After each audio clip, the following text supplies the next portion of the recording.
Tervetuloa taas tänne Kantola Kolu Kondi ja podcastin pariin. Olemme palanneet spontaanilta ja määrittelemättömältä kesätauolta. Tästä tulee hieman tällainen höntsäjakso, nyt kun palaillaan pikkusen tähän politiikan äärelle ja eduskuntakaan ei ole vielä ihan homminsa alkanut, niin kerrotteko vähän Emma ja Anu, että mitä jäi poliittisesti mieleen kesästä? Kesähän on aina vähän semmoinen aika, että silloin tulee kaikkia hassuja kohuja yleensä, siis kun nähdään näitä, että poliitikot on kännissä, ruissin vipissä ja muuta tällaista. Siinä usein ei ole välttämättä hirveän paljon, mutta nyt oli tietysti sikäli aika poikkeuksellinen kesä, että nyt saatiin ihan oikea poliittinen skandaali, eli tietysti tämä Garden Helsinki-juttu. Mutta onko siitä ottaa ajatuksia tai jääkö jotain muuta politiikasta tai sen liepeiltä mieleen tässä kesällä? Ainakin Flown-vippihän on vielä tulossa, että siellä voi jotain tapahtua. Flown-vippi on tämmöinen extravaganza-vippi, että eikö sieltä niitä Sanna Marin kohuja saatu silloin aiemmin ainakin, mutta sen lisäksi omalta osaltani kesä on mennyt aika pitkälti tässä persujen vaalityötä seuratessa ja kaikenlaista setavihaa vastaanottaessa. Et se on ollut, ja sen lisäksi mä kävin siellä Berliinissä, jos haluatte siitä kuulla. Siellä oli Prideit ja tapahtui tämä ääri-islamistinen terrori-isku, mistä jo saatiin myös haukut päällemme, kun ennen tekijän varmistumista ei oltu osattu nimetä tätä itse ääri-islamistiseksi terroriteoksi. Ja siitä esimerkiksi Tuomas Koskiniemi Ravaniemeltä oli tehnyt pitkän videon, kuinka SETA ei pysty tuomitsemaan ääriajattelua ja muuta. Ja tämä on kyllä, tämä spinna on ollut mielenkiintoista ja mä luulen, että se tästä vaan yltyy. Joo, siis itsellä on kyllä ollut jotenkin saturaatio kaiken yhteiskunnallisen kanssa, ehkä sen takia, että ihan oikeasti tarvitaan tätä lomaa ja tarvitaukoa ja nyt on onneksi paikallispolitiikka on tauolla ja töistä on lomaa, kun työtkin on yhteiskunnallista ja politiikkavaikuttamista, mutta eihän meidän rauhassa ole annettu suinkaan olla.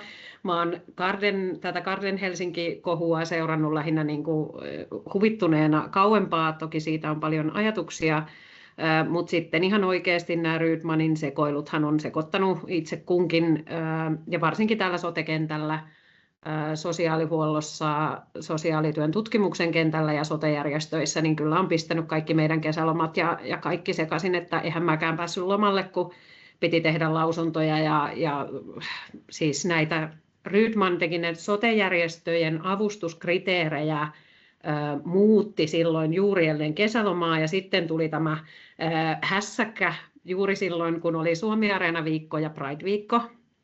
Aina hyvä yhdistelmä kesäkuun lopussa, niin silloin oli sitten tätä hallituskeskustelua siitä, että voiko ministeri yksin päättää uusia kriteereitä. No hän oli jo päättänyt ja hän oli sitä mieltä, että näillä mennään ja sitten virkakunta jo niitä valmisteli ja esitteli meille ja nehän näyttivät niin kuin syrjiviltä ja sitten sen jälkeen tietenkin virkakuntahan joutuu, että jos ministeri tekee niin kuin lähtökohtaisesti syrjiviä kriteerejä, niin sitten virkakunta, joka tekee virkavastuulla sitä sovellusta, niin hän joutuu tekemään niin kuin niistä mahdollisimman laillisia. Ja he olivat sitä tehneet jo ja joutuivat tekemään.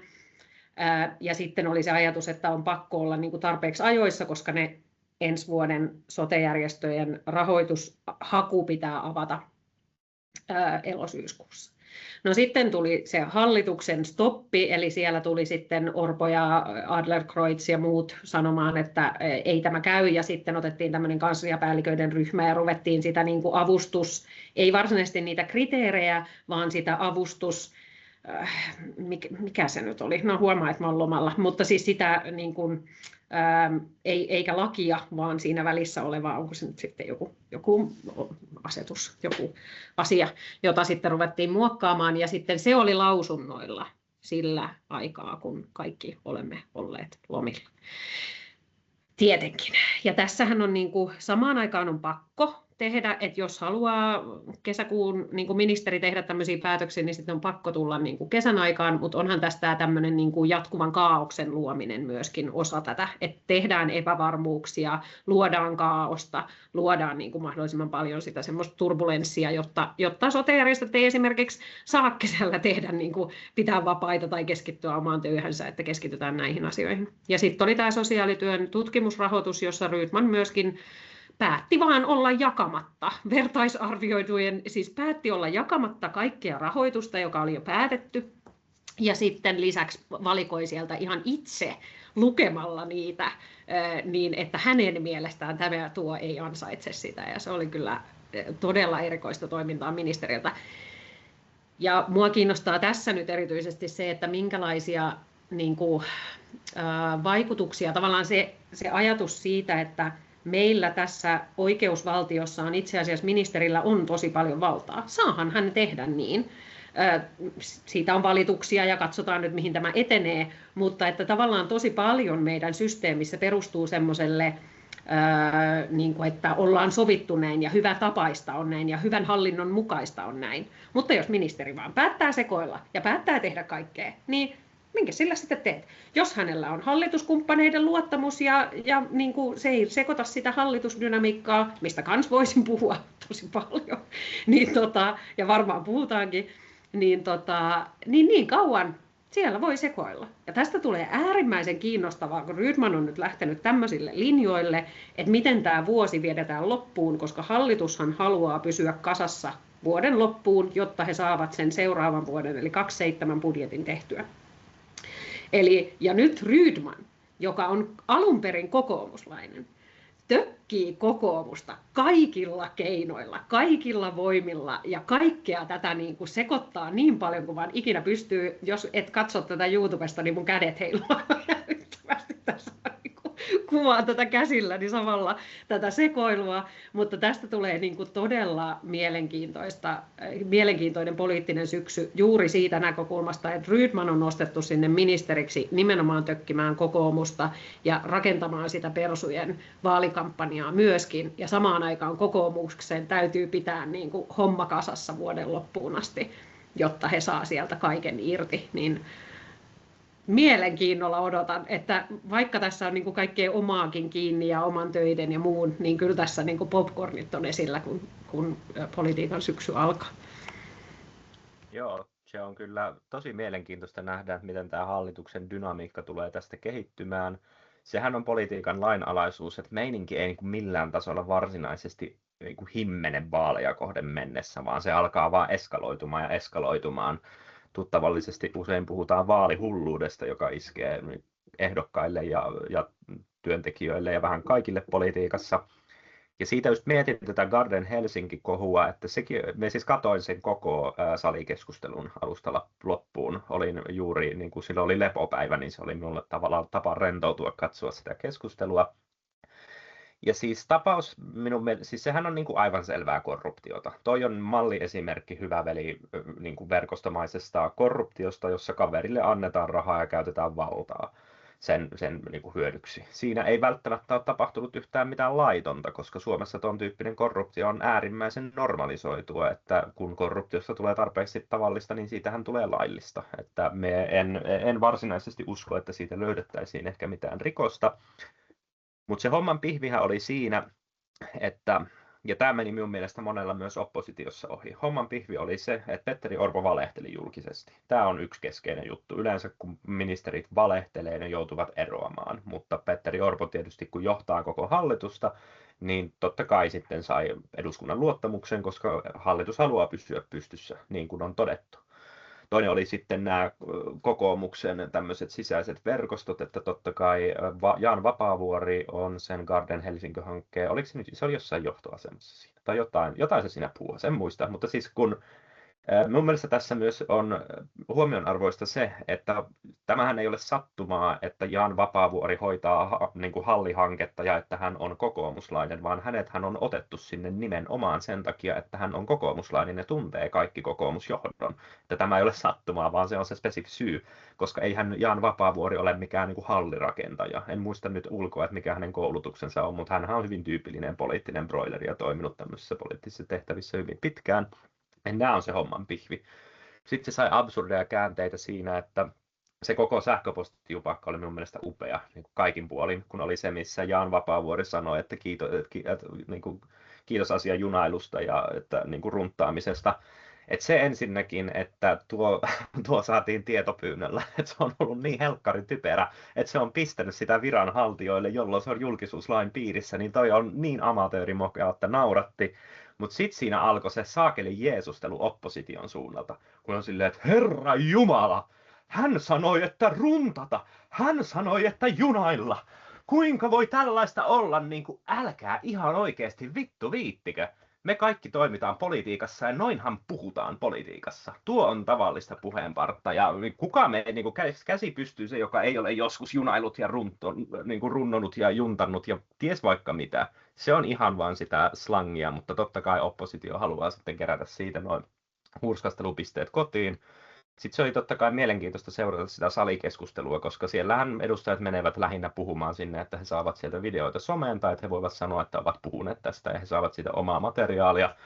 Niin sitten siellä ihmiset menee ja puhuu jostain Itä-Suomen infrastruktuuri-investoinneista. Ja itsehän siis suhtaudun hyvin suurella intohimolla Itä-Suomen infrastruktuuri-investointeihin, mutta ei liity tähän asiaan mitenkään. Keskittykää siihen asiaan. Sitten siellä puhutaan jostain Kotkan yöpäivystyksestä ja kaikesta tällaisesta.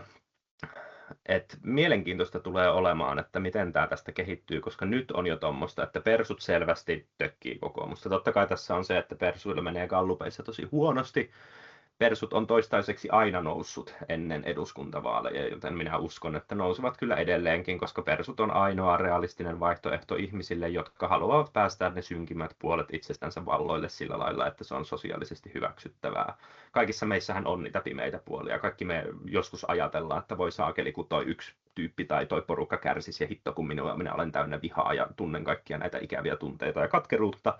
Siinä, missä yleensä sivistyneessä yhteiskunnassa jotenkin pyritään hillitsemään tällaisia impulsseja, että jos on vituttaa, niin et mene lyömään naapuria turpaan, mutta persut antaa ihmisille sen luvan, että kyllä se sinun naapurisi on paskiainen ja me tullaan lyömään sitä turpaa sinun kanssasi, kunhan annat meille valtaa. Niin persut on tietysti ainoa puolue edelleen Suomessa, vaikka kokoomuksessa on kyllä siipi, joka hyvin ahkerasti yrittää myöskin pelata tätä markkinaa, niin loppujen lopuksi, jos haluat olla ihmisiä vihaava rasisti ja käyttää sitä valtaa poliittisesti, niin persut on kuitenkin edelleen se ainoa vaihtoehto. Mutta persut tietysti nyt niin kuin yrittävät, että jos he menevät alas, niin eiväthän he halua niin kuin tuhoutua yksinänsä. Ja kokoomus on tietenkin siinä sitten se ykkösvastustaja. Ja toki myös sitten kilpailevat osittain näistä samoista laitaoikeistolaisista ääristä. Että kovaa ajoa tulee olemaan, kun mennään vaaleja kohti. Sun pitäisi ehkä Tuomo tehdä sun Instaan semmoinen kohokohta niistä Garden Helsinki siitä seurannasta, koska se oli oikeasti tosi hyvä ja sellainen tosi osuva ja avaa sitä asiaa paljon myös niille, jotka ei välttämättä ole ihan niin syvällä tässä politiikka-asiassa, mutta se oli tosiaan pitkä päivä. Mä seurasin Tuomo sen sun hyvän seurannan kautta ja sitten katselin itse välillä, mutta niin kuin siihen, sivuan tätä ilmiötä, että mä palaan vielä tähän Garden Helsinkiin, mutta siihen niin kuin liittyy se, että mitä sä sanoit siitä, että ihmiset haluaa niitä somevideoita itselleen, niin mä oon jotenkin, musta on niin ärsyttävää tämän hetken poliittinen ilmiö sekä noissa niin kuin kunnanvaltuustossa tai aluevaltuustossa ja myös eduskunnassa on se, että ne puheet, niin kuin sä puhut pelkästään niin sille sun omalle kohderyhmälle ja äänestäjäkunnalle, etkä enää ollenkaan niille ihmisille, jotka on siellä salissa. Ja mua on alkanut tosi paljon ärsyttää se, koska musta tuntuu, että asiat junnaa paikallaan tosi voimakkaasti sen takia, että ihmiset, että ne ei niin kuin puhu niille ihmisille, joiden kanssa heidän pitäisi tehdä päätöksiä näistä asioista, vaan he kerää vaan sitä äänestäjäkuntaansa, jotta he niin kuin pääsis edelleen puhumaan sille samalle äänestäjäkunnalle. Että jotenkin niin kuin sellainen yhdessä päättämisen meininki, toki nyt tämä hallitus on ollut kaamea ja poliittinen ilmapiiri on muutenkin polarisoitunut tosi voimakkaasti, mutta niin kuin loppujen lopuksi kuitenkin sun pitää päättää niistä asioista siellä yhdessä niiden ihmisten kanssa, jotka ovat siellä. Ja sun pitää tavallaan saada heidän mielipiteensä heilahtamaan jonnekin suuntaan. Mutta onko sitten niin, että tällä hetkellä kaikkien ihmisten kanta on jotenkin niin jo lukittu, että ei ole edes järkeä puhua enää sille joukolle, joka on siellä sun kanssa niistä asioista päättämässä, vaan nimenomaan sille sun äänestäjäjoukolle. Ja mua turhauttaa se, koska sitten tämä johtaa myös siihen, että nyt kun on paljon tullut kunnanvaltuustoista tai kaupunkien valtuustoista näitä videoita, missä persut jauhaa tosi rasistista ja ihmisvihamielistä paskaa, niin tavallaan niitä sitten nostetaan tälleen kauhistelumielessä esille. Ja sitten ihmiset on silleen, että meidän kunnassa ei puhuta mistään muusta enää kuin näistä Pride-asioista. No ei vittu varmaan, sillähän se vaikuttaa, jos ainoa mitä somessa näkyy on se niin kuin mahdollisimman jotenkin retorisesti sellainen polarisoiva paskanjauhanta. Siis se on ihan pelkkää paskanjauhantaa, ei tuommoista niin kuin kielenkäyttöä tarvitsisi olla missään siellä. Mut koska ihmiset ei katso sellaisia videoita, missä sä puhut jotain tylsiä asioita, niin sitten se on niinku pakko jotenkin ne puheetkin tehdä sillä tavalla, että siinä on jotain semmoisia kauheita koukkuja. Ja mä niinku huomaan, että mä oon tosi turhautunut siihen, koska se ei ole semmoista politiikkaa, mitä mä haluaisin tehdä, mutta jota mun todennäköisesti on pakko myös tehdä, koska muuten mä en pääse myöskään esille missään. Ja nyt kun olen eduskuntavaaliehdokkaana, niin totta kai mun on päästävä myös esille somessa ja eri yhteyksissä, joka tarkoittaa sitä, että jos mä haluan pelata sitä peliä, mun pitää pelata sitä peliä, mitä tällä hetkellä siellä pelataan, eli olla sellainen jotenkin ekstravagansa ja erottuva. Ja se ärsyttää mua, kun mä haluaisin puhua niinku asioista, mutta niistä ei voi puhua sillä tavalla, että niin tylsistä asioista, niistä ei voi puhua sillä tavalla, että ihmiset nostaisivat esille. No, tämä nyt tästä räntistä. Jan Vapavuori on siis Garden Helsinki projektiyhtiön hallituksen puheenjohtaja ja sitten hänet mainitaan myös Garden Helsinki-hankkeen lobbarina. Ja sitten mun muistaakseni hänet olisi jo nimetty myös kokoomuksen eduskuntavaaliehdokkaaksi. Et musta tässä kohussakin on vähän tällaista niin kuin, tavallaan vaalityön tynkää. Mutta se mitä tämä koko keissi muistuttaa on toi Guggenheim. Ja siinä tapauksessa musta tässä on niin kuin vähän samankaltaisuuksia, vaikka Guggenheim hoidettiin eri tavalla.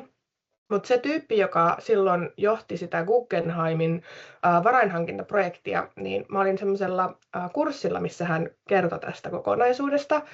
Ja tavallaan se, missä tämä niinku lisääntynyt röyhkeys näkyy, on se, että ehkä nyt tavallaan oltiin varmoja, että tämä Garden Helsinki juntataan läpi tällä loppauksella, kun taas siinä Guggenheim-keississä, mä osaan sanoa Guggenheim-keissi peräkkäin, niin siinä se tyyppi selitti, että heidän tavoitteena ei ollutkaan saada sitä Guggenheimia Suomeen, vaan lobata sille sen verran rahaa, että he sais tehtyä ne piirustukset, sen projektisuunnitelman, tavallaan saada positiivista matkailuhuomiota Suomeen. Ja he sai sillä kerättyä siihen sitä rahaa niin kuin yksityisille sijoittajilta. Että tavallaan vaikka ne yksityiset sijoittajatkin tiesivät, että sitä ei ollut tulossa sitä projektia ja että tavallaan niille rahoille ei ole niinku semmoista katetta niinku sen Guggenheimin kautta, että se olisi valmistunut, mutta se huomio, mitä siitä Guggenheim-projektista tuli, hyödytti Suomen matkailua niin paljon, että nämä, jotka oli niinku yksityisesti sijoittanut tähän Guggenheim-projektiin, niin he tavallaan sai rahansa sen lisääntyneen matkailun kautta. Koska sitähän nostettiin sitten ympäri maailmaa esille ja siitä on jäänyt tämä upea Timo Soinin laulu, missä Guggenheimiin ei tule valtion rahaa, joka alkaa saman tien soimaan päässä. Mutta tässä on niinku tällainen musta ero, että nyt ollaan oltu selvästi myös röyhkeämpiä sen suhteen, että totta kai tämä juntataan läpi. Ja tämä on myös ehkä semmoinen niinku poliittinen shifti, mikä tässä on tullut, että no, totta kai tänne tulee tämä Garden Helsinki, että ei ole enää sellaista, että tämä projekti on tavallaan, sillä päästään niin kuin näihin lopputuloksiin, vaan että se on nimenomaan sitä, että nyt tämä tulee tämä ja totta kai siihen tulee valtion rahaa ja 35 miljoonaa laitetaan tähän, että tässä on tällaisia niin kuin vääränlaisen kasvun paikkoja mun mielestä. Joo, mä ekana tuohon niin salikeskusteluun ja poliittiseen keskusteluun, niin mua myös turhauttaa se, että se on niin kuin showta. Siis sehän on showta, ja onhan se aina ollut showta. Ne julkiset poliittiset puheet on aina puheita pääasiassa joillekin muille kuin niille, jotka siellä istuu. Tämä ei ole niin kuin sinänsä mikään uusi ilmiö. Tämä some on tuonut siihen sen, että niiden pitää olla niin kuin klippejä, joita sä käytät, mutta että kyllähän aina on puhuttu niin kuin pääasiassa omille kannattajille ja medialle erityisesti, että mitä eri mediat sitä paitsi nostaa sieltä, että nykyäänhän se mediakenttäkin on niin kuin kapeampi, kun aiemmin taas on ollut niin, että on jokaisella puolueella oma mediansa, joka korostaa keskustelusta erilaisia asioita, eli on niin kuin aina puhuttu muille kuin siellä salissa. Mutta se, että tämä korostuu ja tämä kasvaa, niin mun mielestä tämä myös niin kuin luo sitä, että ihmiset ei ymmärrä, mitä se politiikka on. Kaikki, ketkä siellä salissa on, ymmärtää, että tämä on showta, ja sitten me mennään tuonne suljettujen ovien taakse valiokuntiin ja neuvotteluihin ja käydään sitä oikeaa keskustelua. Ja sitten tullaan taas ulos jollain showlla ja jollain perusteella. Mutta sitten, koska tätä tapahtuu niin, että ihmisille ei kerrota, ja ajatellaan, että tämä on sitä politiikkaa, kun ne puhuu siellä salissa, tai kun ne puhuu jossain omilleen, tai jotain, ja näin ne nyt on, miten ne tulee ylipäätänsä toimeen. Kyllähän ne tulee. Kyllä poliitikot tulee toistensa kanssa toimeen. Ei se ole niin kuin mikään ongelma. Mutta siitä luodaan semmoinen kuva, niin kuin tämä olisi jotenkin aivan hirveän politisoitunut tai jotenkin niin kuin polarisoitunut, että ihmiset eivät pysty tulemaan toimeen. Kyllä ne tulee ja ne keskustelee ja ne neuvottelee ja siellä on se oikea politiikka, se oikea päätöksenteko. Ja sitten kun sieltä suljettujen ovien takaa tulee kaikenlaisia asioita ulos ja sitten niitä perustellaan ties millä kummallisilla asioilla, niin se tuntuu myös ihmisten silmissä niin kuin valheelliselta, koska he ovat nähneet sen shown ja sitten he näkevät nämä lopputulokset, joita perustellaan ihan millä tahansa. Ja he eivät näe, mitä siinä välissä tapahtuu, sitä varsinaista neuvottelua, sitä varsinaista yhteen, niin kun ollaan sillä, että no mikä tässä on teille kaikista tärkeintä. Okei, jos te saatte ton, niin me halutaan tämä ja tämän hinta on tämä, mikä on aivan tavallista poliittista päätöksentekoa. Ja tämä kuuluu niin kuin kaikkeen, sekä niin kuin siihen, mitä hallitus tekee, mutta koko ajan eduskunnan valiokunnissa tai vaikka niin kuin paikallispolitiikassa, niin kaikki puolueet on mukana tekemässä näitä neuvotteluja. Valiokunnissa myöskin niin kuin oppositiopoliitikko, eli poliitikko, joka ei ole hallituksen edustaja, voi aivan hyvin pystyä neuvottelemaan erilaisia asioita sieltä ulos, kuin että hän ei olisi siellä tai hän ei osaisi tehdä sitä. Niin mun mielestä tämä luo semmoista epäluottamusta politiikkaan ja yhteiskuntaan ja päättäjiin, jota mun mielestä päättäjät ei itse tajua ollenkaan. Ja sitten se johtaa tämmöiseen niin kuin ääriliikkeisiin ja siihen niin kuin yleisen yhteiskunnallisen epäluottamuksen kasvamiseen. Ja mä oon niin kuin todella huolissani siitä. Ja sitten myöskin se, että kun itse on niin kuin tietää aika paljon poliittisesta vaikuttamisesta ja missä sitä tehdään, niin sehän on siis usein äärimmäisen byrokraattista. Että sillä ei ole niin kuin mitään tekemistä sen kanssa, että kuka huutaa mitäkin internetissä, vaan sitä, että sä luet jotain niin kuin äärimmäisen byrokraattisia pitkiä tekstejä ja mietit, niin kuin, mitä joku sanavalinta tarkoittaa. Mitä yksittäisiä sanoja sä voisit muuttaa, jotta ne johtaa niin kuin, virkatoiminnassa tai jossain niin kuin alemmassa toiminnassa joihinkin muutoksiin. Tai jos sä haluat jonkun muutoksen, sun pitää löytää se byrokraattinen asiakirja, jota sä haluat muuttaa. Ja nämä on niinku semmoisia asioita, että ihmiset ei osaa, eikä ymmärrä, eikä tiedä. Ja silloin ihmisille tulee myös se kokemus, että mä en voi vaikuttaa. Mä tykkäilen näistä somevideoista ja sitten mä luulen, että tämä on vaikuttamista, mutta tosiasiassa asiat vaan menee johonkin. Ja tässä päästään sitten taas niinku kokoomukseen, mistä varmaan niinku annan teille puheenvuoroja taas välissä, mutta siis kokoomushan on äärimmäisen hyvä byrokraattinen vaikuttaja. Se on kokoomuksen niinku ydintä on se, että ne osaa, niillä on aivan järjetön määrä juristeja, niillä on aivan järjetön määrä hallinnon osaajia ja nimenomaan niitä, jotka niinku handlaa sen, että missä siellä rakenteissa on niitä muutettavia asioita. Mun mielestä yksi tätä parhaiten kuvaavia asioita on se, että kun kokoomuksen puoluekokouksessa käsitellään aloitteita, joka on oikeastaan ainoa tapa kokoomuksessa vaikuttaa niin kuin puolueen, kun siellä ei tehdä samantyyppistä ohjelmatyötä, tai nyt on tehty, mutta että se, että sinne tehdään aloitteita, on merkittävin, niin ne jaotellaan ministeriöittäin, ei aiheittain, niin kuin vaikka vihreillä, että ilmasto tai järjestölliset ja muut, vaan siellä on niin kuin puolustusministeriön alaiset aloitteet, valtiovarainministeriön alaiset aloitteet. Ja tämähän on niin kuin parhaimpia tapoja opettaa ihmisille sitä, että missä asioita pitää muuttaa, jos haluaa tiettyjä juttuja aikaiseksi. Ja tämän takia niin kuin kokoomus on äärimmäisen hyvä tämmöisissä yleensä, ja sen takia on niin kuin hauskaa, että ne on tässä, ne on niin kuin, mun mielestä tässä on niin kuin kyse ylimielisyydestä, että ne on niin kuin ajatellut pääsevänsä tästä pälkähästä, ja sitten, koska ne yleensä handlaa tämmöiset. Ja sitten nyt on havaittu, että hetkonen, hupsista keikkaa ei mennytkään ihan niin kuin Strömsössä. Mutta tämän takia myös Rydman on niille vaarallinen, koska Rydman on kokoomuksen opit käynyt ja hän tietää tämän kokoomuksen tavan, hän osaa vaikuttaa hallinnollisesti ja byrokraattisesti, minkä hän nyt on osoittanut. Ja tämän takia niin kuin Rydman olen todella niin kuin kiinnostaa, että oliko se myöskin kokoomuslaisten ylimielisyyttä, että he salli perussuomalaisten nostaa Rydmanin sinne, että ne ei tajunnut siinä kohtaa. Että onko kokoomus tosiasiassa tehnyt niin paljon mukia, että onko niillä vaan ollut, niin kuin ne on ollut niin hybriksessä siitä, että niiden hallituskausi on onnistunut niin mainiosti, että nyt alkaa niin kuin kosahdella. Ja Petteri Orposta voi vielä myöhemmin, tai meidän pitää ottaa joku oma jaksonsa, koska musta tämä niin kuin Petterin kaikki asiat, mitä hän on tehnyt tämän Gardenin ympärille, ja miten Petteri Orpohan on niin kuin äärimmäisen lahjakas uskomaan asioita, jotka eivät ole totta. Ja sitten nimenomaan se, että hän valehtelee, niin hän ei itse asiassa valehtele, koska hän itse uskoo sen asian. Ja se on mun mielestä niin kuin aivan mahtavaa seurata, mutta palataan siihen. Joo, siis toi on hyvä pointti toi kokoomuksen hybrisi. Minun mielestä ihan selvästi on kyse siitä. Tuossa tehtiin aivan jäätäviä mokia, siis virheitä monessakin kohtaa. Tietysti toi Rydman on yksi ja tämä Garden Helsinki on ollut aivan silkkaa sotkua alusta loppuun.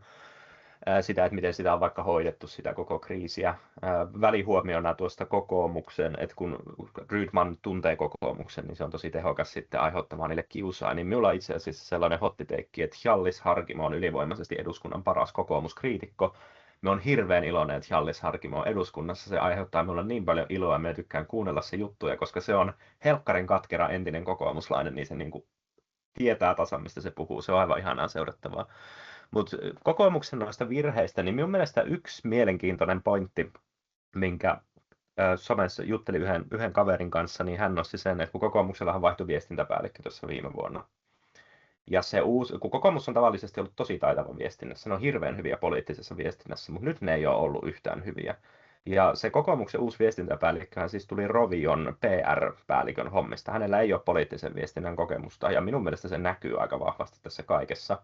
Kokoomukseltahan alkoi tulla tänä vuonna semmoisia erikoisia tempauksia, että on se Petteri Orposen liekiheittimen kanssa, ja sitten niillä oli se ralliauto, millä ne ajeli ympäriinsä, ja kaikkea tämmöistä. Ja me kun mietin, että miksi ne tekee tuommoista niin kuin meemikontsaa yhtäkkiä, että tosi outo niin kuin muutos, mutta tuo vaan selittää minun mielestä sitä, koska noi on tasan sellaisia asioita, mitä joku pöhinä kasvufirma tekee, että kun ne haluaa olla vähän rentoja ja nuorekkaita, niin sitten ne ajaa ralliautolla ja ampuu jollain liekiheittimellä ilmaan, koska se on coolia ja reteetä, niin ne yrittää sitä samaa. Ja tämähän meni kriisiviestinnällisesti aivan puskaan saman tien, heti ensisävelistä alkaen. Ensinnäkin se, että se yritettiin vaieta hiljaiseksi se kohu. Ensinhän Petteri Orpoa ei saanut millään kommentoimaan, se oli kadonnut jonnekin metsiin ja samosi siellä, tai ajeli varmaan sillä ralliautollansa ja ampui liekiheittimellä jotain mäntyjä siinä samalla. Mutta tuon ensinnäkin, että ei tajuta, että tämän koko luokan asiaa ei yksinkertaisesti pysty vaientamaan hiljaiseksi. Et siinä varmaan kuviteltiin, että tämä on taas vain jotain opposition räksytystä ja unohtuu kohta koko homma. Ja minun mielestä se on myös se, mitä tässä ei ole tajuttu, että tämä ei ole enää vaan peliä. Poliitikoillahan ylikorostuu se, ja varsinkin korkeilla poliitikoilla se, että kaikki ajatellaan pelillisesti ja strategian kautta. Niin tämäkin minusta on ollut sitä, että ajatellaan, että tämä on tätä peruspeliä ja me pelataan tätä täällä keskenämme ihan sama. Mutta se on jäänyt huomaamatta, että tämä on herättänyt, siis minä olen ainakin huomannut sellaisissa ihmisissä ja tahoissa, tai sellaisilta ihmisiltä ja tahoilta, jotka eivät yleensä kommentoi politiikkaa, niin on tullut paljon todella vihaisia ulostuloja siitä, että tämä on täysin hävytöntä ja Petteri Orpon täytyisi erota. Ja tämä on minun mielestä poikkeuksellista, koska yleensä ihmisiä ei kiinnosta, jos se on vain joku tavallinen peruskohu.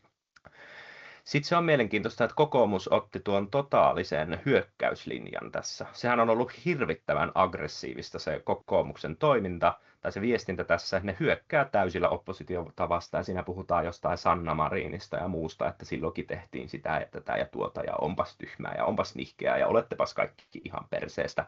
Se siis tiivistetysti siinä salikeskustelussa monta kertaa Petteri Orpo korosti sitä, että hän on täällä hyvin nöyränä, mutta hän on tehnyt kaiken täydellisesti, kaikki kyseenalaistajat ovat tyhmiä, saisivat mennä töihin, että saadaan rahaa tänne, verotuloja, ja lisäksi eduskunta puhuu aivan liian paljon. Että niin kuin tämmöistä aivan älyttömän aggressiivista käytöstä, ja se oli myös mielenkiintoista, koska toi Petteri Orpon tavaramerkki ja supervoimahan on, että se sanoo sillä samalla Petteri Orpo äänellä, siis kaikkia, niin kuin Emma sanoo, aivan järjettömiä asioita, jotka eivät totta, mutta se sanoo se hirvittävän vakuuttavasti, ja se on aina rauhallinen. Että se tulee sinne ja sanoo, siis kun taas koko puolet perussujen eduskuntaryhmästä on ollut jotain rasistisesti riekkumassa jossain ja väännellyt silmiänsä ja tehnyt kaikkea, niin Petteri Orpo tulee kameroiden eteen ja sanoo, että kyllä, koko hallitus on sitoutunut tähän rasismin vastaiseen toimintaohjelmaan ja koko hallitus on siinä yhtä lailla mukana. Kaikki tietää, että se on totta, paitsi ehkä Petteri Orpo, mutta se sanoo sen hirveän rauhallisesti ja se rauhallisuus on avainjuttu siinä. Mutta Petteri Orpo ei ole ollut rauhallinen tässä Garden-hankkeessa. Sen niin konkreettinen se ääni, millä se puhuu, mitä se ihan konkreettisesti esiintyy, niin se on muuttunut huomattavan kiihkeäksi paikoin ja sillä on vähän niin kuin pettänyt pokka. Tämä on selvästi myös mennyt jollain tasolla ihan ihon alle kokoomuksella. Et paitsi, että siinä on toi hybris, niin niillä ei ole enää tilanne hallussa ollut tämän asian suhteen. Niitä pelottaa. Ja sitten vielä niin kuin ihan lopuksi mietin tätä yleisesti, tätä politiikan viestinnällistymistä ja mitä Anukin sanoi, että sitten siellä valtuustoissa esimerkiksi persut riekkuu jostain Pride-liputuksesta ja sitten sitä jaetaan hirveän paljon, että sitten vaikka vihreät ja vasemmistolaiset jakavat, että tässä tämä persu sanoi tämän kamalan asian ja kylläpäs ei tällä lailla saisi sanoa, koska eivät asiat ole näin. Niin tuohan on siis hirvittävän hyvä tapa saada seuraajia sosiaalisessa mediassa. Tuollainen sisältö on aivan hirvittävän suosittua, koska persut on tosi vihattu puolue ja ihmiset niin kuin ihmisistä on kivaa vihata persuja, siis silleen se on tämmöinen niin kuin solidaarisuuden teko. Mehän itse aikoinaan olin Twitterissä, silloin kun Twitter oli vielä Twitter ja kun sitä ei oltu vielä täysin tuhottu sellaiseksi kuin se nyt on. Ja minulla oli siellä loppujen lopuksi Suomi-Twitterin mittapuulla kohtalaisen paljon seuraajia, parhaimmillaan 10 000. Ja me sain aika paljon sitä sisältöä sillä lailla, että me haukuin siellä persuja. Me osaan olla kielellisesti aika näppärä silloin, kun haluan, ja osaan olla häijy ilman, että se vaikuttaa niin kuin liian mulkulta. Niin sitten me tein semmoisia pikkunokkelia, niin kuin persu takedowneja aina sinne Twitteriin, ja sitten ne sai ihan hirveän paljon suosiota. Ja me niin kuin huomasin sen, että kun me sanon jonkun tosi nokkelan piikin, niin sitten me saan sillä tosi paljon seuraajia, ja sitä kautta niitä seuraajia tuli. Mutta jossain vaiheessa me aloin miettimään, että onko tässä oikeastaan mitään järkeä. Onko tämä millään lailla hyödyllistä toimintaa yhteiskunnallisesti? Persut on, siis kaikki ne seison niiden asioiden takana, mitä sanoin, että kyllähän se oli ihan osuvaa kritiikkiä, mutta perussuomalaiset on myös hyvin vakiintunut äärioikeistolainen puolue Suomessa, ja mä en usko, että Suomessa on ketään ihmistä, joka vähänkään seuraa politiikkaa ja ei tietäisi, minkälainen puolue perussuomalaiset on. Niin se, että me koko ajan sanon sitä, että persut sitä, persut tätä, ovatpas ne noloja ja tyhmiä ja kylläpäs me ollaan paljon parempia täällä, mikä siis on sinänsä totta. Mutta että mitä se hyödyttää, että minä tuon sen. Minä saan sillä itselleni klauttia, mutta samalla se persujen asia saa myöskin koko ajan huomiota ja kyllähän hekin siitä hyötyvät.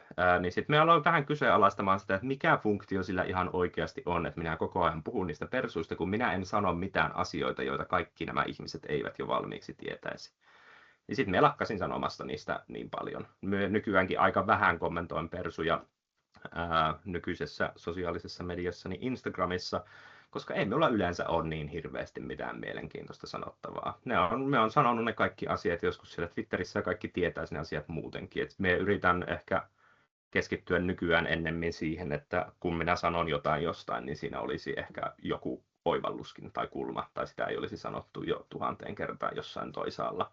Eihän minulla sitten olekaan niin paljon seuraajia, mitä sillä Twitterissä oli, mutta toisaalta en minä niitä tarvitsekaan. Se, niin kuin, jos kritisoisi tätä koko politiikan pelkkää viestinnällistymistä, niin jossain vaiheessa se pitää ehkä yrittää katkaista se ketju, vaikka siinä sitten omalta kohdalta. Minulla se on toki myös hirvittävän paljon helpompaa, kun en ole hakemassa mihinkään poliittiseen virkaan, niin en varsinaisesti myöskään tarvitse sitä.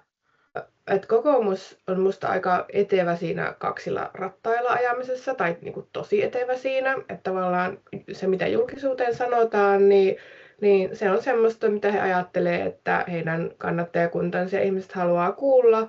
Ihan sama, onko se totta vai ei sen niinku periaatteessa tarvikaan olla totta, se on vaan semmoinen niinku kulissi, että tämä on nyt se, mitä he haluaa kokoomuksessa tehdä näennäisesti. Ja että nyt me puhutaan tästä aiheesta ja kerrotaan tämä asia näin ulos. Ja sitten se, mitä oikeasti tapahtuu, niin sehän on aivan täysin eri asia. Ja jotenkin se niinku, sekä semmoinen niinku viestinnällinen niinku se kuva, kavalkaadi ja kaikki, ne on niinku loppuun asti mietittyjä. Että mä esimerkiksi Sanni Grahn-Laasosen ulostuloa tästä kokonaisuudesta katoin, että siinähän niinku heitettiin Jan Vapaavuori täysin bussin alle, Sen jälkeen selostettiin tosi pitkään Entäs Uniper-asiasta, että tavallaan se keskustelu vietiin täysin eri raiteille, niin kuin ihan pois kokonaan sitä Garden Helsingistä. Ja kuvana oli hän ja ihana pieni vauvansa, että kattokaa nyt, että minä olen täysin vilpitön tässä minun asiassani tässä selittämässä. Päätin tulla täältä vanhempainvapaalta nyt kertomaan tästä asiasta. Ja kaikki jotka on hänen kanssaan niin kuin keskustelleet asioita, että millä tavalla, tietää, että se koko juttu on ihan täyttä paskaa ja kulissia. Että hän on niin kuin todella kova poliitikko ja tasan kyllä niin kuin pyöveli. Se on se, joka laitetaan iskemään päitä kirveellä irti, kun se on tarpeellista. Koska se kyllä, hymyilee niin söpösti, kun se teurastaa. Niin, nimenomaan. Että tavallaan, että toi on se hänen tämmöinen niin kuin kulissinsa, mikä siinä on. Ja kokoomuslaiset on tosi taitavia tässä, mutta mä niin kuin väitän, että osa siitä liittyy siihen, että osa on myös todella kovia bisnesihmisiä, niin kuin business-ihmisiä.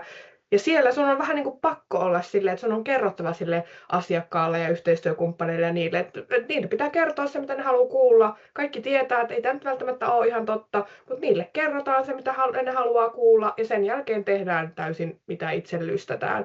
Et siinä on tämmöinen niin kuin kaksilla rattailla meneminen. Nyt mulla katosi ajatus. Mikä oli toinen asia, mitä mun piti kommentoida? Ai niin, sitten loppausasiasta vielä. Se, että tavallaan kun sä puhuit siitä niin kuin sanamuotojen tai sanojen muokkauksesta, niin mä tosiaan kävin joskus vuosia sitten, tästä melkein 10 vuotta jo semmoisen niin kuin lobbauskurssikokonaisuuden, joka järjestettiin, ja tuon niin kuin Guggenheim-asian lisäksi, niin siinä oli tosi mielenkiintoinen tämmöinen tyyppi, niin kuin, siis ammattiloppari kertomassa, ei mikään Suomen poliittinen ammattiloppari, vaan siis oikeasti niin kuin kovan luokan ammattiloppari kertomassa parista keissistä. Hän oli siis lobannut sekä Greenpeacelle että Nesteelle, joka on hyvin mielenkiintoinen yhdistelmä, mutta hän sanoi, että hänen koko uransa suurin saavutus oli se, kun hän oli saanut niin kuin EU-tasolla yhdestä asiakirjasta yhden sanan muutettua. Siis yhden sanan. Ja hän oli käyttänyt tähän ehkä 4 vuotta siihen, että hän saa sen yhden sanan niin kuin muutettua sieltä. Ja se oli tuonut Nesteelle jotain miljarditason, siis kymmeniä, satoja miljoonia tämä yhden sanan muutos. Hän oli saanut sitten tietenkin jonkun oman osuutensa sitten. Niin ne on oikeasti niin kuin todella pienistä asioista kiinni. Haluaisin vaan kertoa vielä tämän tähän. Se oli minusta tosi vaikuttavaa kuulla toisaalta siitä. Siis tämä suurimmat muutokset on yksittäisiä sanoja, yksittäisiä lauseita, kun sä vaan tiedät, mistä ne asiat johtuu. Niin se rakenteiden tunteminen, asiakirjojen tunteminen, niiden perkaaminen, se on niin kuin sitä oikeaa vaikuttamista. Ja silloin ne, ketkä pystyy neuvotteluissa, näitähän tehdään niin kuin vähän sillä vahingossa, että jos muut ei tajua, niin sä saat yhtäkkiä niin kuin ties mitä sanoja sieltä muutettua ja vaikka mitä vaikutuksia. Ja tämän takia niin kuin poliittisiin neuvotteluihin pitäisi ottaa ne tyypit, jotka oikeasti on erittäin kokeneita ja erittäin taitavia siinä tunnistamaan, mitkä sanat on poliittisempia kuin toiset tai mitä valintoja sanoissa tehdään. Se on äärimmäisen tärkeää ja tätä ei suurin osa tajua ihmisistä, jotka ei tee niin paljon politiikkaa. Mutta siis kokoomuksesta, niin kokoomushan on siis, mun analyysini on, että kokoomus on tällä hetkellä Suomen johtava aatepuolue, ideologiapuolue. No äärimmäisen aatekeskeinen, ideologiakeskeinen ja niillä on nyt niin kuin äärimmäisen aatteen miesjohtajana. Myös se hänen kaartinsa on aatteen porukkaa, just vaikka Grahn-Laasoset, Anna-Kaisa Ikoset, aivan älyttömän pätevät, kovaa duunia tekevät naiset siellä, miehetkin, mutta erityisesti niin kuin arvostan näitä kokoomuksen naisia sillä, että ne on siis todella aatteen puolesta. En ole siis samaa mieltä monestakaan asiasta, mutta kyllä ne on niin kuin todella päteviä ja paljon duunia tekeviä ja varmasti olen sanonut tämän aiemminkin. Mutta nimenomaan siis Petteri Orpo on aatteen ihminen. Hän ei tee sitä duunia niin kuin egolla ja itsestään, että tosi moni kritiikki, joka kohdistuu häneen, hän pystyy sen ottamaan, koska hän on tekemässä maailmasta parempaa. Hänellä on se oma uskonsa ja aatteensa ja ideologiansa, jonka puolesta hän tekee sitä pyyteetöntä duunia. Ja hän todella uskoo, että kun esimerkiksi hän saa AY-liikkeen niin kuin, valtaa murrettua, kun hän saa toteutettua EK:n kantoja tai työnantajamyönteistä politiikkaa, kun hän saa vähennettyä sosiaaliturvaa, kun hän saa näitä tiettyjä asioita, vähennettyä verotusta, niin maailmasta tulee parempi paikka. Se on hänellä on erittäin voimakas usko siihen, että kun näitä asioita vaan saadaan eteenpäin, niin maailma ja Suomi on parempi. Ja silloin juuri tulee tämä kaksilla rattailla ajaminen, että koska sä itse uskot niin kovaa, mutta samalla ajattelet, että eihän kaikki tajua tätä. Niin meidän täytyy nyt sanoa sellaisia asioita, niin kuin että meidän tavoitteena on lisätä työllisiä. Todellisuudessa kokoomusaatteessa ei ole tarkoitus lisätä työtä tekeviä ihmisiä ja vähentää työttömyyttä, vaan päinvastoin, minkä esimerkiksi Arto Satonen on sanonut suoraan, ainakin, en muista ketkä kaikki muut kokoomuslaiset, mutta siis oikeastihan tavoitteena on lisätä työvoiman volyymiä, siis määrää, että lisätään ihmisiä, jotka ovat ilman työtä ja jotka tarvitsevat työtä, koska sitten noi työnantajat pystyy kilpailuttamaan niitä paremmin. Eli saamaan työvoimaa halvemmilla ehdoilla. Tämä kuuluu niin kuin siihen ajatusmaailmaan, mutta koska tämä on karua ja tätä ei voi niin kuin ihan suoraan sanoa ja ihmiset ei tätä kannata, niin sitten sun pitää sanoa jotain nättiä ja kivaa. Ja sitten kaikki, ketkä aidosti uskoo siihen aatteeseen, ymmärtää, että no tähän tämmöistä huttuu. Tämmöistä vähän niin kuin selitetään tähän päälle, mutta tosiasiassa me ajetaan tämmöistä valtioa, tämmöistä työmarkkinapolitiikkaa ja tämmöisiä asioita. Ja ne on tärkeämpiä kuin se totuuden puhuminen. Ja ne on tärkeämpiä kuin, se oma aate on tärkeämpi kuin vaikka se, että Petteri Orposta sanotaan erilaisia asioita. Ja tämä tekee Petteri Orposta tehokkaimman puoluejohtajan ehkä koskaan, koska hän ajaa niin voimakkaasti niitä aatteen asioita. Ja sitten näistä on tullut vaan näistä muutamista jutuista, he on saaneet aivan käsittämättömän kokoomuslaista politiikkaa persujen kanssa. Ne on antanut persuille ne muutamat jutut, että joo, saatte tehdä maahanmuutossa whatever you want, saatte tehdä tätä ja tätä. Ja ne on saanut niin kokoomuslaista politiikkaa tehtyä 4 vuotta, että mä ajattelen, että nimenomaan tässä rakoilee se, että ei ole tajuttu, että hetkonen, että tässä on tätä hybristä, että nyt me saadaan hoidettua toi Garden Helsinkikin tuolta ja saadaan hoidettua tämmöistä ja tämmöistä. Ja sitten samalla siellä organisaatiossa ehkä on tosiaan tapahtunut semmoisia muutoksia, että se ei suoraan niin kestä. Ja samaan aikaan on tämä tilanne, että persut alkaa tökkiä kaikilla, millä pystyy.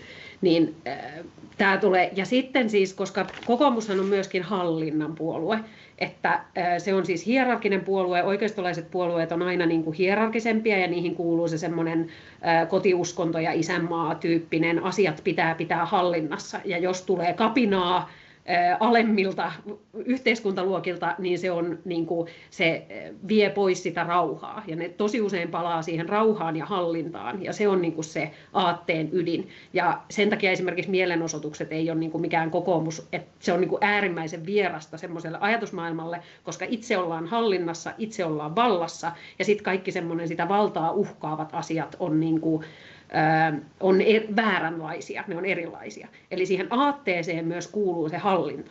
Ja silloin kun hallinta menee, niin silloin kokoomukselta katoaa paljon. Että niiden täytyy edistää sitä aatetta, mutta jollain lailla se pitää hallinnassa, koska jos meillä on valta, meillä on hallinta. Ja sitten jos näyttää siltä, että hallintaa ei olekaan tai ihmiset ei uskokaan ja media lähteekin pyörittämään jotain, niin silloin kokoomuksella ei olekaan sitä hallintaa. Ja tätä mä ajattelen, että tämä on se, mikä Petteri Orpoa ärsyttää. Se, että asia ei olekaan hänen hallinnassaan, vaikka hän tietää, että hän on tehnyt oikein. Hän todella uskoo, että Garden Helsinki olisi ollut paras hanke näistä. Ja hän on niin kuin aidosti, että tämä on meidän aatteelle ja minun luottamini ihmisten ajama hanke, joten tämä on paras mahdollinen. Tähän pitäisi laittaa. Niin miksi te ette ymmärrä? Miksi te ette pysy hallinnassa? Miksi tämä ei pysy minun hallinnassa? Niin miksi minä en voi vaan sanoa oppositiolle, että ollakaa hiljaa ja sitten asia menee eteenpäin? Sitä ärsyttää se. Ja sen takia se niin kuin näkyy, koska se on osa sitä aatetta ja Petteri Orpo on ennen kaikkea aatteen mies.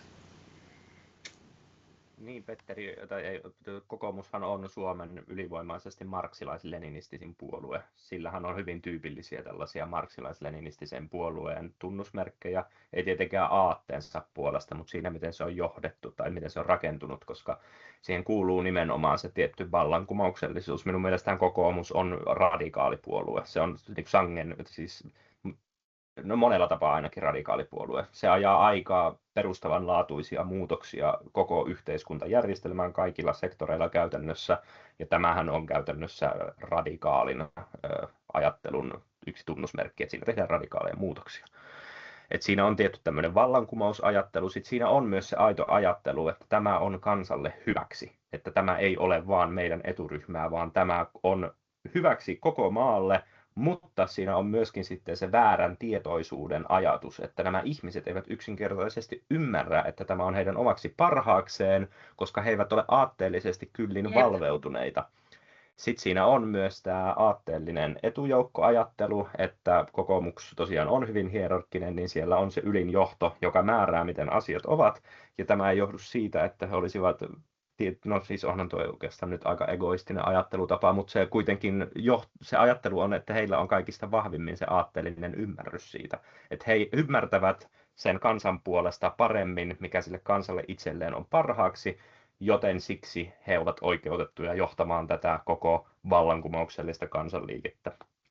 Jollaiseksi, siis kansanliikkeeksihän kokoomus itsensä mieltää, vaikka se on itse asiassa pikemminkin tämmöinen tyypillinen porvarillinen niin kuin vaalipuolue, liittouma-tyyppinen niin kuin itse sille puolueprofiililtansa. Mutta toi oli tosi hyvä, kun sanoit, että kokoomus on Suomen aatteellisin puolue, ja se on mun mielestä hirveän hyvä kuvaus, koska yleensähän suomalainen politiikka on mennyt vähän tämmöiseen managerialistiseen suuntaan aika vahvasti tässä 2000-luvulla, että se aatteellisuus on jäänyt vähän taka-alalle. Manageriaalisuudella tarkoitan sitä, että politiikka ymmärretään ennen kaikkea yhteisten asioiden hoitamisena. Sitähän politiikka ei varsinaisesti ole, vaan politiikka on erilaisten aatteiden ja eturyhmien konfliktia, joka on pyritty järjestämään sillä lailla, että se konflikti tapahtuisi rauhanomaisesti ja demokraattisesti, eikä yltyisi esimerkiksi mielivallaksi tai väkivallaksi. Politiikka ei varsinaisesti ole yhteisten asioiden hoitoa, mutta sillä lailla se Suomessa ymmärretään. Ja siinä, missä vielä viime vuosisadalla hyvin tyypillisesti poliittisia päätöksiä perusteltiin sillä aatteella. Sanottiin, että kun me olemme sosiaalidemokraattisia sosiaalidemokraattisten periaatteiden mukaisesti ja meidän puolueohjelmamme mukaisesti yhteiskuntaa kehitetään tähän suuntaan, niin sen takia olemme tehneet näitä päätöksiä, koska ne sopivat tähän meidän sosiaalidemokraattiseen aatteeseen. Nykyään, jos sanoisi tollasta, niin sittenhän se olisi suorastaan skandaali, jos joku noin avoimesti perustelisi omaa politiikkaansa jollain niinkin banaalilla kuin aatteella, vaan se pitää perustella tutkimustiedolla. Monesti siis tutkimustieto siis se on hyvä työkalu auttamaan poliittisten päätösten tekemisessä, jos me voidaan tietää jotain niiden vaikutuksista, mutta ei tutkimustieto itsessään kyllä yleensä ihan hirveästi sano, että mitä poliittisia päätöksiä pitäisi tehdä. Ja sitten sitä perustellaan nimenomaan sillä, että tämä on pragmaattista tai tämä on tämmöinen kompromissi. Tätähän vaikka vihreät on nyt toitottanut vähän joka asiassa, että sanotaan, että tämä on pragmaattista mennä tuohon velkajarruun, ja tämä on pragmaattista ostaa noita israelilaisia ohjuksia, ja tämä on pragmaattista käyttää noita jalkaväkimiinoja ja näin poispäin. Ei tippaakaan aatetta enää siinä, vaan se on puhtaasti tämmöinen jonkinnäköinen tietynlainen pragmaattinen managerialistinen tehokkuusajattelu. Ja sitten on toi politiikan viestinnällisyys, pikkusen vielä palaan siihen, niin toi on myöskin tosi hyvä nosto, että se politiikka on sitä byrokratiaa. Se on se poliittinen substanssi, mutta tosi moni nykyään mieltää, että politiikka on sitä, että sinulla on hyviä mielipiteitä. Että jos sinulla on tosi hyviä mielipiteitä, niin sitten sinä olet tosi hyvä poliitikko, ja sitten kun sinä somessa ilmaiset niitä sinun tosi hyviä mielipiteitä tosi niin kuin hienolla tavalla, ja sitten oot vähän verbaalisesti nokkela ja ehkä osaat vähän piikitellä jotain, niin se tekee sinusta hyvän politiikan. Mutta viestintähän ei ole politiikkaa, tai hyvin harvoin on. Siis se voi joskus olla, että jos tapahtuu jotain ja se ei ole yleisestä tietoisuudessa, vaikka media ei tartu siihen, niin se on poliittinen teko silloin levittää jotain tietoisuutta, jotta sillä voidaan sitten tehdä niitä tarvittavia tekoja, niin se on tavallaan sellainen viestintä voi ehkä olla jollain lailla poliittista toimintaa, jos se pohjustaa sitä aitoa työtä, mutta tuommoinen puoluepoliittinen viestintä, niin se ei ole teko. Se, että laitat postauksen someen, jossa sanot, että kyllä saakeli harmittaa tämä Garde Helsinki, kun suomalaiset ne ansaitsee parempaa kuin tämmöisen kehvelikorruptiomeiningin ja kun se Petteri, kyllä semmoinen saakelin Petteri, niin toi ei ole mikään poliittinen teko. Se, että jaat sen, niin se ei ole poliittinen teko, ja se, että tykkäät siitä, niin se ei varsinkaan absoluuttisesti ole yhtään minkäännäköinen poliittinen teko. Ja se tietysti on vähän huolestuttavaa tuossa, että jos ihmisiä aletaan valita ennen kaikkea niiden viestinnällisten ansioiden takia, ja sitten niin syntyy toimista Anu kuvaili hauskasti tuota dynamiikkaa, että ihmiset menee valtuustoihin puhumaan äänestäjille, jotta ne saisivat lisää äänestäjiä, jotta ne voi mennä taas puhumaan sinne äänestäjille, niin jos meillä on tämmöinen tilanne, että ihmisiä valitaan ennen kaikkea viestinnällisillä avuilla, niin ei niistä välttämättä tule kovinkaan hyviä poliitikkoja. Joskus siis toki voi olla, siis esimerkiksi minun mielestä Oras Tynkkynen on hyvä esimerkki siitä, että hän on äärettömän taitava viestiä, mutta hän on äärettömän taitava poliitikko. Että hän osaa sen substanssia, hän osaa sen työn ja hän osaa myös viestiä sitä nokkelasti ja hauskasti ja kiinnostavasti. Sitten taas esimerkiksi Krista Mikkonen, hän itsekin tämän on vaikka lehdessä myöntänyt, että siis Kristahan on äärettömän kova tekemään työtä. Se on hirvittävän hyvä poliitikko ja todella taitava siinä, mitä tekee, mutta hän ei ole lainkaan sitten hyvä viestiä. Niin kuin ei välttämättä tarvitsekaan olla ja hänellä nyt selvästikään ei ole tarvinnutkaan olla. Mutta sitten jos me valitaan pelkkiä viestiöitä, niin kyllä se myös heikentää sitä poliittisen päätöksenteon laatua, koska sitten jos se osaaminen on ennen kaikkea siinä, että osaa sanoa sen, että kylläpä se Petteri harmittaa hirvittävän nokkelalla tavalla ja 6 miljoonaa ihmistä tykkää sitä Instagramissa, niin ei se nyt välttämättä kerro mitään siitä, että osaatko sinä säätää lakeja tai osaatko sinä harjoittaa hyvää hallintoa jossain ministeriössä. Joo, ja sanon tuohon, että siis tämähän antaa myös käsittämättömän paljon valtaa lobbareille. Että lobbari, joka just tietää, mikä sana siellä pitää muuttaa, niin silloin, jos ne poliitikot on kauhean viestintäkeskeisiä, niin jos sä osaat päästä oikeiden ihmisten, oikeiden asiakirjojen, pystyt antamaan suoraan, että hei, poliitikko voisit tehdä tämän ja tämän asian, niin silloin poliitikko, joka itsekin tajuaa, että hänellä ei itsellä ole sitä substanssia eikä sitä sisältöä, eikä hän välttämättä pysty edes kriittisesti katsomaan sitä lobbarin viestiä. Hän on vaan sillä, että minulle tuli tämmöinen pyyntö, teenpä tämän asian. Ja se voi olla ja se riippuu tosi paljon just siitä, että ketä lobbareita on, mitä ne lobbaa, missä ne on ne resurssit aidosti selvittää näitä asioita. Ja jos tämä menee tähän, että poliitikot on näin osaamattomia siitä todellisesta politiikasta, koska se hakuprosessi niihin poliittisiin tehtäviin on niin erilainen kuin se varsinainen tehtävä, niin tästä tulee aito ongelma demokratian kannalta. Myöskin samalla sen takia, koska kukaan ei silloin ymmärrä sitä, että ne on erittäin harvat ja valitut, ketkä ymmärtää ja keillä on resursseja ymmärtää ja resursseja tehdä sitä aitoa vaikuttamista ja lobbausta, joten se valta keskittyy semmoisille, jotka ei tosiasiassa ole niitä näkyviä hahmoja. Tiedän tämän itse, koska olen siellä taustalla tekemässä näitä asioita, enkä todellakaan halua hakea sinne niin kuin päättäjäpestiin sen takia, koska se hakuprosessi on niin epämiellyttävä. Minä en halua tehdä sitä, jos ei ole pakko nyt paikallisesti, olen tehnyt ja olen paikallispolitiikassa, mutta mua ei kiinnosta se näennäisvaikuttaminen, mua kiinnostaa se oikea vaikuttaminen. Ja sitten tässä just tulee se, että kenellä on osaamista ja resursseja tehdä sitä oikeaa vaikuttamista. Yhä harvemmat osaa, yhä harvemmilla on sitä pääsyä ja yhä harvemmin tämä on julkista, niin kyllä tämä kehityskulut monella tavalla huolestuttaa.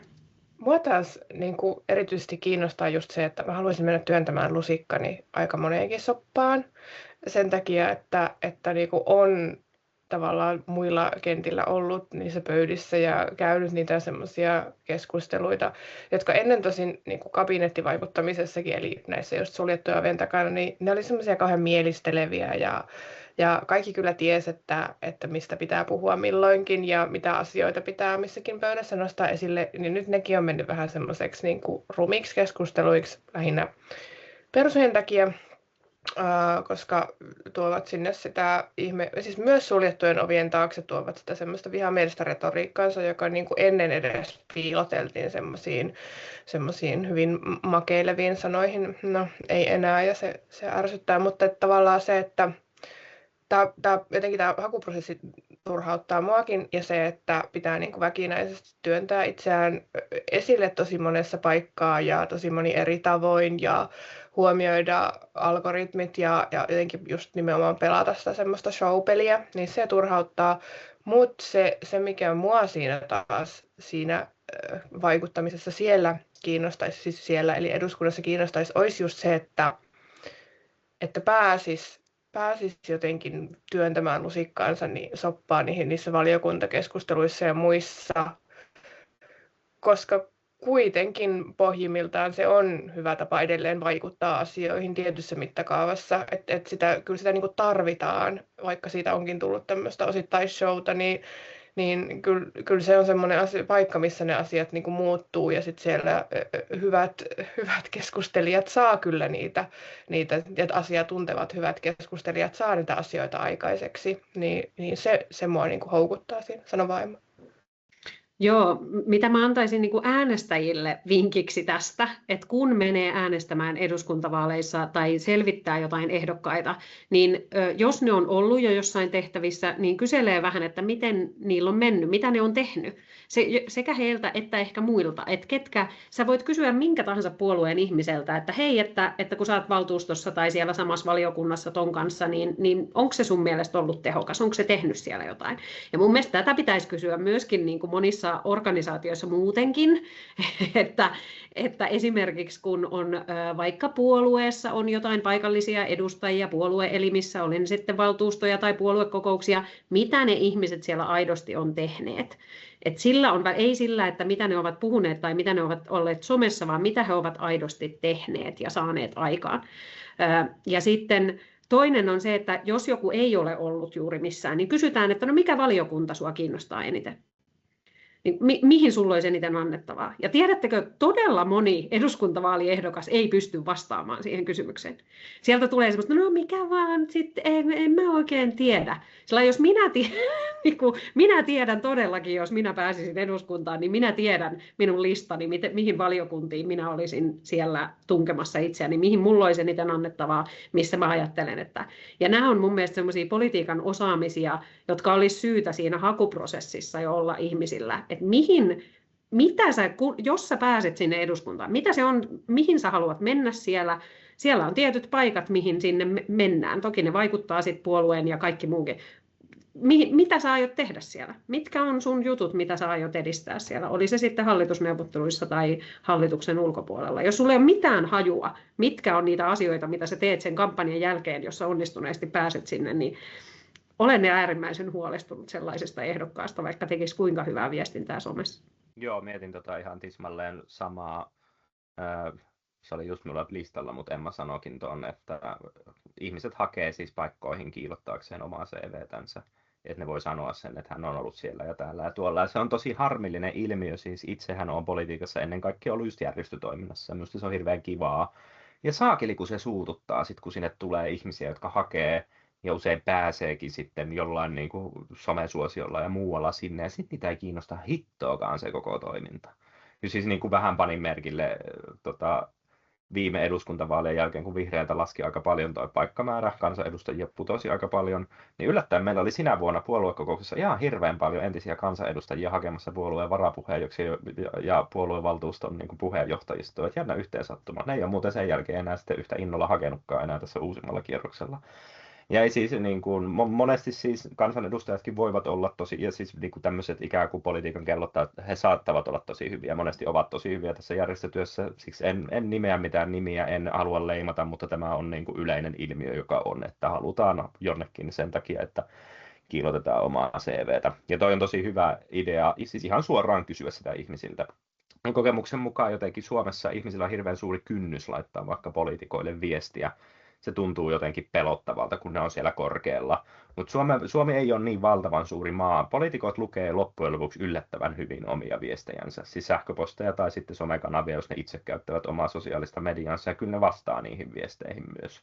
Paitsi sitten, jos kysyy jotain ikävää, niin sitten ne ei välttämättä huvita. Mutta tuommoisiin kysymyksiin kyllä ihan mielellään yleensä vastaa. Ja sitten jos ei vastaa noin yksinkertaisen kysymyksen kuin, että mitä olet tehnyt.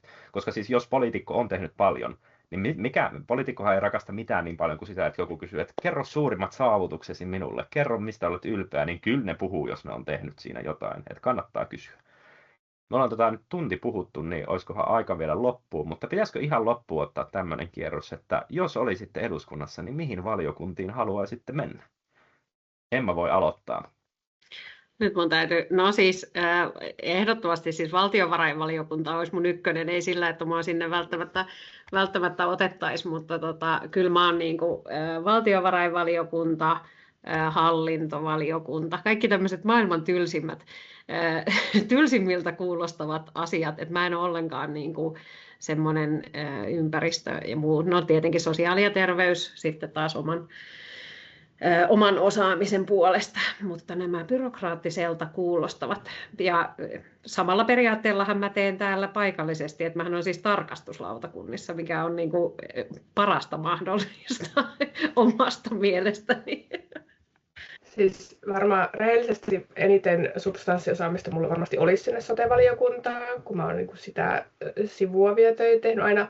Mutta nyt, koska mä näiden mun taloustieteen opintojen myötä olen päättänyt ottaa haltuun talouspolitiikan ja niin kuin ylipäätänsä tällaisen niin kuin talouden tulevaisuuden, niin vaikka se tuntuu vähän sille tässä vaiheessa pelottavalta, niin kyllä mä haluaisin olla siellä valtiovarainvaliokunnassa sen takia, että mun mielestä sinne aika usein, ja muutenkin musta nyt tässä niin kuin talouskentällä ylipäätään, niin sinne päätyy semmoisia jotenkin ihmisiä. Ehkä tässä on sama ilmiö kuin siinä, että usein tiettyihin yliopistoihin päätyy ylisukupolvisesti aina tietyt suvut ja muuta. Että tavallaan käytännössä ne ihmiset ja heidän aateideologiansa ei millään tavoin vaihdu, vaan ne päätyy sinne, mikä tuntuu niin kuin turvalliselta. Mutta se jotenkin se asia, mikä tuntuu turvalliselta, niin se ei mun mielestä ole semmoinen, mikä tuo sitten semmoista kaivattua muutosta. Niin kyllä niin kuin mua kiinnostaisi tosi kovasti se valtiovarainvaliokunta. Sori Emma, mä nyt vastasin tälle samalla tavalla, mutta meillä on sille semisamalla. Ehkä tuo profiili on ehkä vähän enemmän tuonne hallintosuuntaan. Tuo. Me otan erilaisen linjan. Siis substanssin puolestahan minulla totta kai aivan ylivoimaisesti eniten olisi sivistysvaliokunnassa osaamista. Se liittyy hyvin suoraan minun työhöni. Mutta politiikkaa ei todellakaan ajeta substanssilla. Ja jos kuka tahansa oikeistolainen diplomi-insinööri, joka laittaa puvun päälle, voi päättää, että hän on itse asiassa nyt turvallisuuspolitiikan asiantuntija, niin minä todellakin voin päättää samaa. Joten minä haluaisin mennä joko puolustusvaliokuntaan käsittelemään koko maanpuolustusta tai sitten hallintovaliokuntaan, koska sillä on poliisi- ja maahanmuuttoasiat. Koska nämä on semmoisia teemoja, ne houkuttelee tällä hetkellä niin paljon semmoisia niin kuin oman elämänsä saakelin nojatuolikenraaleita ja jotain kravattiramboja, jotka haluaa mennä tekemään kovaa politiikkaa ja ostaa pyssyjä ja heittää pakolaisia vankilaan ja vähän pamputtaa hippiä, niin sinne todellakin tarvittaisiin sitten vähän myös semmoista vastavoimaa. Hallintovaliokunta, yes. No tietenkin perustuslakivaliokunta myös, että kyllähän näitä niin kuin obviously, lakivaliokunta, kaikkia näitä niin kuin, taistelkaa muut vihreät niin siitä ympäristövaliokunnasta. Voidaanko ottaa vielä sellainen lyhyt kerros, että mihin sijoittaisitte muut tässä keskustelussa, koska mun mielestä se olisi tosi mielenkiintoista, kun Tuomo puhuu tuosta turvallisuudesta, niin mä niin kuin todellakin näkisin sut siellä puolustusvaliokunnassa, että musta se olisi niin kuin ehdottomasti sun paikka niin kuin kaiken tämän turvallisuuskeskustelun myötä, ja Emmalle nyt on kyllä vaikea, koska se sekä hallinto että se sun mainitsema valtiovarainvaliokunta niin olisi, mutta ehkä mä sut kuitenkin näkisin enemmän siellä hallintovaliokunnassa, koska sä oot jotenkin niin semmoinen hallintodetalji-ihminen niin siellä. Musta olisi hauska kuulla vielä, että mihin te sijoittaisitte muut. Mua huvittaa, kun silloin kun me puhuttiin tästä jaksosta, niin meillä oli sillä että puhutaan kesästä ja lomasta. Nyt me ollaan lopettamassa niin eduskuntaa. Mun mielestä niin kuin, tämän takia mä rakastan tehdä tätä teidän kanssa. Mutta joo, mun mielestä teillä oli siis, mä olin kanssa tuossa niin Tuomolle sillä, että no sivistys on se, mihin tavallaan niin herkästi sinne tungettaisiin, mutta ehdottomasti niin raja-asiat ja turvallisuus ja joo, full on. Ja sitten toisaalta just vaikka se perustuslakivaliokunta, niin sehän on äärimmäisen kiinnostavaa, että miten siellä esimerkiksi niitä asioita käsitellään. No sitten Anu, kyllä, valtiovarainvaliokunta. Nyt mä rupesin, no sitten on vielä talousvaliokunta, kauppa, teollisuus, elinkeino, sulla on kuitenkin startup-asiat siellä, työelämä ja tasa-arvo, se taas menee sinne substanssipuolelle, mutta ja se onkin äärimmäisen kiinnostava. Työelämä- ja tasa-arvovaliokuntahan on tällä kaudella tehnyt ihan hirveästi hommia just sen takia, että kokoomus on runtannut sitä työmarkkinakenttää niin voimakkaasti, mutta on kiinnostavaa nähdä, että tuleeko siellä ensi kaudella mitään ja minkäänlaista vai onko se ihan tyhjänpäiväistä. Että näähän myös muuttuu tosi paljon sen mukaan, että mikä se hallitus on. Joo, kyllä minäkin ehkä Emman pistäisin sinne hallintovaliokuntaan nimenomaan sen takia, että koska Emma on niin viimeisen päälle, tietää kaikki hallinnon asiat ja osaa tehdä siellä tosi hyvää työtä. Toi Anu on kyllä paha, koska tosiaan kun noita talouteen liittyviä, niin kuin Emma sanoi, niin on useampi. Hirveän hankala valita, että mikä niistä olisi se yksi. Ehkä kuitenkin enemmän pistäisin sinne talousvaliokuntaan, koska valtiovarainvaliokunta on kumminkin silleen, kun se on sitä ylätasoa ja se on tietysti valtiovarainministeriö ansaitsisi melkein oman podijaksonsa kaikki ongelmat, mitä siihen liittyy, niin me jotenkin ajattelen, että se liikkumavara ehkä ei olisi siellä loppujen lopuksi sitten kuitenkaan niin suuri kuin mitä se voisi olla vaikka siellä talousvaliokunnassa. Mutta meillähän on aika hyvin tässä yhteisymmärrystä, niin mehän pystytään kohta pistämään oma varjohallitus pystyyn. Että tässä on valtiovarainministeri ja puolustusministeri ja niin, mikä se olisi sitten, pääministeri varmaan.